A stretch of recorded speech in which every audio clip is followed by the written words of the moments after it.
Bonjour à tous. J'avais à cœur de vous parler d'un sujet important qui est la notion de beauté. Voilà, il y a 6 ans, j'ai été incarcéré pour violence aggravée. J'ai fait 3 ans, donc vous imaginez bien que c'était pas une petite colère. J'ai pris 4 ans, dont 1 an avec sursis. C'est un constat, c'est un fait, c'est pas une gloire, c'est pas non plus une honte, en tout cas, c'est fait. Je peux pas revenir dessus, c'est fait. Et cet événement m'a beaucoup marqué, pas tant la détention que l'occasion que ça a été d'une remise en question. J'avais un arrière-plan chrétien et ça m'a permis de me rendre compte à quel point j'étais à l'opposé de ce que je voulais devenir, que la vie que j'avais était aux antipodes de ce que je voulais devenir. Et j'ai fait un constat à ce moment-là, c'est la question des influences. J'ai été influencé, j'ai toujours été bercé par la musique.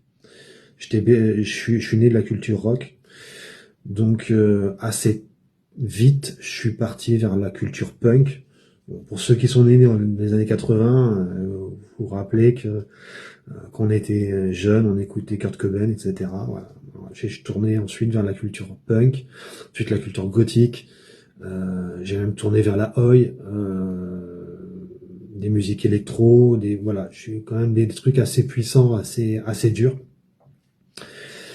Et la remise en question qui s'est passée il y a 6 ans,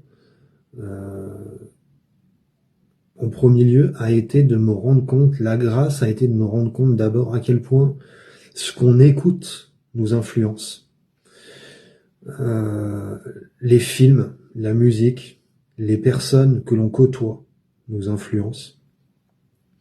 Et ça joue, ça peut même être des portes vers des esprits de mort. C'est une culture. C'est une culture. Et la beauté. La notion de la beauté nous guérit. J'ai redécouvert véritablement la notion de beauté dans l'art musical, l'art visuel. Et je me suis rendu compte à quel point ça m'apaisait. Tout ce qui vient de Dieu est beau. Tout ce qui est inspiré de Dieu est beau. Il suffit de regarder la création. Tout est beau, tout est harmonieux. C'est l'homme, le péché, qui déforme cette beauté. Je voudrais vous citer une parole qui m'a frappé à cette époque. Elle est de Deutéronome 30, 19.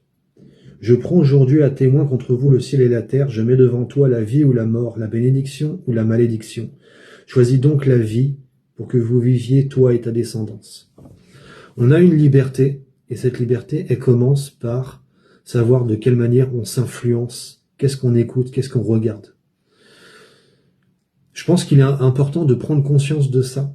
On est influencé de la manière dont on se nourrit. On nourrit son corps, mais on nourrit aussi son âme.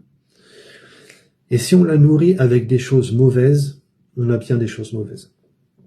Donc en ce temps de carême, je voulais vraiment vous donner ce message-là. Prenez conscience de la manière dont vous nourrissez. Faites attention dans la manière dont vous nourrissez. Que le Seigneur vous bénisse. Amen.